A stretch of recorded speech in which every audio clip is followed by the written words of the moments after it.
Le mot-clé let permet de déclarer une variable locale dans le contexte où elle a été assignée. Un contexte est le terme français pour désigner un scope en anglais. Par exemple, les instructions que vous écrivez dans le corps d'une fonction ou à l'extérieur n'ont pas le même contexte. Normalement, une instruction if n'a pas de contexte en soi, mais maintenant, si vous utilisez le mot-clé let, eh bien, ce mot-clé va définir un contexte propre à la condition if. Cela peut être utile pour effectuer beaucoup d'opérations sur une variable sans polluer d'autres contextes avec des variables qui ne sont pas nécessaires. Donc ici, c'est ce qu'on peut voir à la ligne 7. On déclare une variable nommée v avec le mot-clé let à l'intérieur de notre instruction if.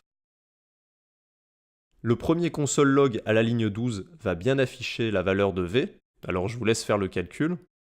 Par contre, à la ligne 15, vous voyez le deuxième console log, et bien ici, la variable v ne sera pas définie, car v a été déclaré avec let à l'intérieur de la condition if et non avec var. Par contre, si vous faites un console log de x qu'on a déclaré avec var au-dessus, et bien ici, il s'affichera. Alors, je vous ai mis un deuxième exemple avec une boucle, puisque ça fonctionne de la même manière que pour if.